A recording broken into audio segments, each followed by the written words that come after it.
আচ্ছা, আ আপনারা যে মেসেজগুলা দেন, আমার মনে হইতেছে যে আমি সেগুলার কিছু অ্যান্সার দেই। আপনাদের হয়তো কাজে দিবে। তো একজন লিখছে, "ভাই আসসালামু আলাইকুম। আপনার নো কনট্যাক্ট এর থেরাপি নিচ্ছি ভাই। আজকে ২ মান্থ হলো আলহামদুলিল্লাহ। বুকের মধ্যে যে অশান্তি কাজ করতো ওইটা এখন অনেকটাই কমে গেছে। কিন্তু ভাই কোনোদিন কি রিয়ালাইজ করবে আমাকে কতটা কষ্ট দিছে? আমি ওর খারাপ চাই না, বাট আমি চাই যে মানুষটা রিয়ালাইজ করুক আমি কতটা অশান্তিতে দিনগুলো পার করছি।" তো ভাই আপনি যে মেসেজটা লিখছেন সে অলরেডি বুঝে গেছেন যে আপনার মেসেজটাই পড়ছি।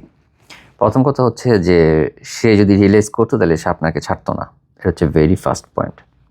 হ্যাঁ? আর সেকেন্ড পয়েন্টটা হইতেছে যে সে কোন আফসোস করবে কিনা?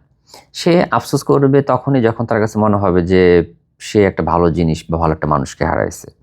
আপনি লাইফে যদি একজন সৎ মানুষ হিসেবে বাঁচেন, আপনি যদি লাইফে ভালো থাকেন, আপনি যদি জীবনে উন্নতি করেন তাহলে তার খারাপ লাগবে। হ্যাঁ? আপনি যদি বকে যান, আপনি যদি নেশা করেন, আপনি যদি বরবাদ হয়ে যান, আপনি যদি পড়াশোনা না করেন, আপনি যদি নিজেকে একটা জায়গায় স্টাক করে ফেলেন, আপনি তার পিছে যদি ঘুরেন, হ্যাঁ? তাহলে সে মনে করবে ঠিকই আছে, তার ডিসিশনটা ঠিক। কিভাবে ঠিক?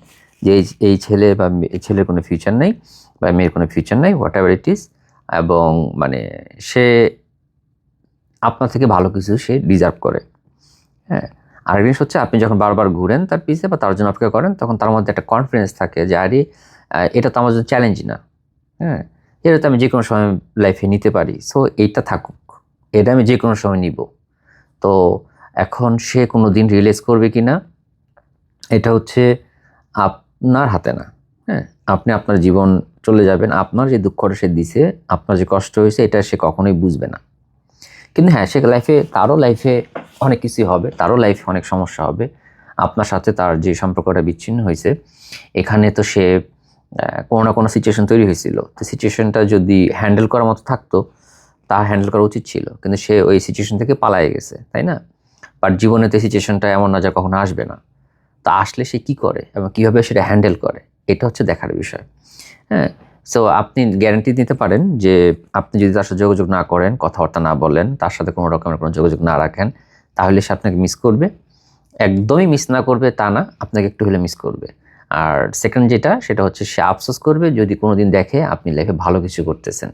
আপনি যদি লাইফে ভালো থাকেন। কারণ তার কথা হইতেছে সে আপনাকে ছাড়ছে, মুখে বলবে যে আপনি ভালো থাকেন। কিন্তু সে কখনোই হ্যাপি হবে না আপনি যদি ভালো থাকেন। তার খারাপ লাগবে, তার রাগ উঠবে যে তুই কেন ভালো আছিস? হ্যাঁ?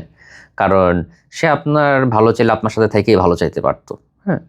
সো আপনার ভালো লাগা বরং তাকে আরো আপনি যে বললেন যে খারাপ লাগবে কিনা, খারাপ লাগবে না কিন্তু তার বিরক্ত লাগবে যে তুই কেন ভালো আছোস? তুই কেন ভালো আছিস? হ্যাঁ? তো বিরক্তি সই, তাই না? বিরক্তি সই যে আমার ভালো থাকা যদি তোমার যদি জ্বলে খারাপ কি?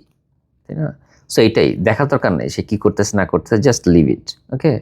সো এইটাই আরকি।